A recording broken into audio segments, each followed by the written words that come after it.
Satyabhama Institute of Science and Technology, Chennai. Media நண்பர்களுக்கு வணக்கம். இப்போ இந்த காரைக்குடி சால்வு மேட்டரை பார்த்துருப்பீங்களே, இவர் யாரோ எவரோ இல்லை, என் தம்பி, 50 ஆண்டு கால நண்பர். 1971 மன்னார்குடியில் ஒரு நாடகத்துக்கு தலைமை தாங்க போயிருந்தேன். அண்ணன் மன்னார்குடிக்கு வந்தாங்க. வந்தவளை ரிசீவ் பண்ணது நான் தான். ரிசீவ் பண்ணி நாடக நிகழ்ச்சிகளாக நன்றாக நடைபெற்றது.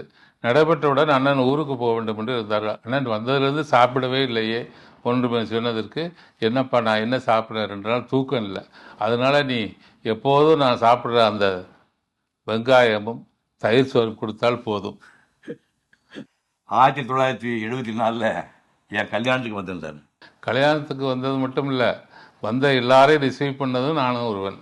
இவர் கல்யாணத்தையே நான் தான் பண்ணி வச்சேன். அண்ணன் புதுப்பேட்டையில் இருந்தார். போய் பார்க்கும்போது வரும்போதெல்லாம், என்னடா அப்படி அம்மாவும் வீட்டில் திட்டுவாங்க, ஏன்டா இன்னும் கல்யாணம் பண்ணாமல் சுற்றுற, அண்ணனுக்கு தான் பண்ணிட்டேனே நீ பண்ணுறா அப்படிம்பாங்க. அப்போ போய் அண்ணன்ட்ட சொன்னேன். அவரே ஒரு பொண்ணை பார்த்து எனக்கு திருமணம் செய்து வச்சுட்டாங்க. இவர் கல்யாணத்தை மட்டும் நடத்தி வைக்கல, நான் இவர் மக கல்யாணத்துக்கு போயிருக்கேன், பேரன் கல்யாணத்துக்கு போயிருக்கேன். கல்யாணத்திற்கு வந்தது மட்டும் இல்லாமல் அவரே டிக்கெட் எடுத்துக்கொண்டு வந்து விடுவார். இந்த காலத்தில் இல்லை, 30 வருடத்திற்கு முன்னாடி இங்கேருந்து திருச்சிக்கு பிளைன் டிக்கெட் எடுத்துக்கொண்டு, அப்பா வந்துட்டேன்டா எங்கடா இருக்கா அப்படின்னு சொல்லி கேட்டுக்கொண்டு வருகிற அளவுக்கு நாங்கள் பாசமுடையவர் என் மீது அவர். பொதுவாக நிகழ்ச்சியில் எனக்கு யாராவது சால்வு போத்து வந்தாங்கன்னா அதை திருப்பி அவனுக்கே போத்திடுவேன். சால்வு போத்திக்கிற பழக்கம் எனக்கு கிடையாது. அன்றைக்கி ஒரு 6 மணிக்கு நிகழ்ச்சி ஆரம்பித்து 7, 8, 9, 10 ஒரு 7-8 பேர் பேச ஆரம்பித்து பயங்கர டயர்டாகி கடைசியாக நான் பேசினேன். அப்போவே கிட்டத்தட்ட 10 மணி ஆகி போச்சு. ரொம்ப டயர்டாக இருந்தது. கிளம்பி கீழே வந்துட்டுருக்கிறேன். கரிமங்க நின்றுருக்காரு. எனக்கு சால்வை போடுறது பிடிக்காதுன்னு தெரிஞ்சு இந்த மனுஷன் கையை சால்வை வச்சு நின்றுருக்கேன். எங்கள் வீட்டுக்காரம்மா அப்போவே சொன்னேன், சால்வை எடுத்துகிட்டு போகாதீங்க அப்படின்னா. நான் சொன்னேன், நம்ம ஊருக்கு வர்றாருமா, முக்கியமான ஆளுகளோட பேச வர்றாரு, பெரிய இடத்துல பேச வர்றாரு அண்ணன் அப்படின்னு சொல்லிட்டு தான் சால்வை எடுத்துகிட்டு போனேன். ஆனால் நான் சால்வை எடுத்துகிட்டு போனதே தப்பு தான். தெரிஞ்சுக்கிட்டே சால்வை கொண்டு வந்தது அவரு பண்ண தப்புன்னா, பொது இடத்துல அந்த சால்வை வாங்கி கீழே போட்டது நான் பண்ணது தப்பு தானே. I feel sorry. அதுக்காக நான் ரொம்ப வருத்தப்படுறேன். மீடியா நண்பர்களுக்கு வணக்கம். இப்போ இந்த காரைக்குடி சால்வை மேட்டரை பார்த்துருப்பீங்களே, இவர் யாரோ எவரோ இல்லை, என் தம்பி, 50 ஆண்டு கால நண்பர். 1971 மன்னார்குடியில் ஒரு நாடகத்துக்கு தலைமை தாங்க போயிருந்தேன். அண்ணன் மன்னார்குடிக்கு வந்தாங்க. வந்தவளை ரிசீவ் பண்ணது நான் தான். ரிசீவ் பண்ணி நாடக நிகழ்ச்சிகளாக நன்றாக நடைபெற்றது. நடைபெற்றவுடன் அண்ணன் ஊருக்கு போக வேண்டும் என்று இருந்தார்கள். அண்ணன் வந்ததுலேருந்து சாப்பிடவே இல்லையே ஒன்று சொன்னதற்கு, என்னப்பா நான் என்ன சாப்பிட்றேன் என்றால் தூக்கம் இல்லை, அதனால் நீ எப்போதும் நான் சாப்பிட்ற அந்த வெங்காயமும் தயிர் சோறு கொடுத்தால் போதும்.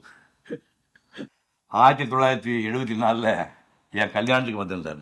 கல்யாணத்துக்கு வந்தது மட்டும் இல்லை, வந்த எல்லாரையும் ரிசீவ் பண்ணதும் நானும் ஒருவன். இவர் கல்யாணத்தையே நான் தான் பண்ணி வச்சேன். அண்ணன் புதுப்பேட்டையில் இருந்தார். போய் பார்க்கும்போது வரும்போதெல்லாம், என்னடா அப்படி அம்மாவும் வீட்டில் திட்டுவாங்க, ஏன்டா இன்னும் கல்யாணம் பண்ணாமல் சுற்றுற, அண்ணனுக்கு தான் பண்ணிட்டேனே நீ பண்ணுறா அப்படிம்பாங்க. அப்போ போய் அண்ணன்ட்ட சொன்னேன். அவரே ஒரு பொண்ணை பார்த்து எனக்கு திருமணம் செய்து வச்சுட்டாங்க. இவர் கல்யாணத்தை மட்டும் நடத்தி வைக்கல, நான் இவர் மக கல்யாணத்துக்கு போயிருக்கேன், பேரன் கல்யாணத்துக்கு போயிருக்கேன். கல்யாணத்திற்கு வந்தது மட்டும் இல்லாமல் அவரே டிக்கெட் எடுத்துக்கொண்டு வந்து விடுவார். இந்த காலத்தில் இல்லை, 30 வருடத்திற்கு முன்னாடி இங்கேருந்து திருச்சிக்கு பிளைன் டிக்கெட் எடுத்துக்கொண்டு, அப்பா வந்துட்டேன்டா எங்கடா இருக்கா அப்படின்னு சொல்லி கேட்டுக்கொண்டு வருகிற அளவுக்கு நாங்கள் பாசமுடையவர் என் மீது அவர். பொதுவாக நிகழ்ச்சியில் எனக்கு யாராவது சால்வு போத்து வந்தாங்கன்னா அதை திருப்பி அவனுக்கே போத்திடுவேன். சால்வை போத்திக்கிற பழக்கம் எனக்கு கிடையாது. அன்றைக்கி ஒரு 6 மணிக்கு நிகழ்ச்சி ஆரம்பித்து 7, 8, 9, 10 ஒரு 7-8 பேர் பேச ஆரம்பித்து பயங்கர டயர்டாகி கடைசியாக நான் பேசினேன்.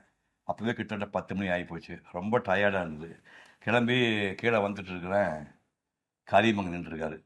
எனக்கு சால்வை போடுறது பிடிக்காதுன்னு தெரிஞ்சு இந்த மனுஷன் கையை சால்வை வச்சு நின்றுருக்கேன். எங்கள் வீட்டுக்காரம்மா அப்போவே சொன்னேன், சால்வை எடுத்துகிட்டு போகாதீங்க அப்படின்னா.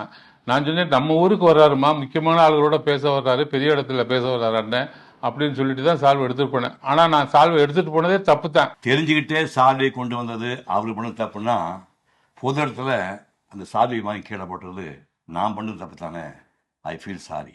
அதுக்காக நான் ரொம்ப வருத்தப்படுறேன்.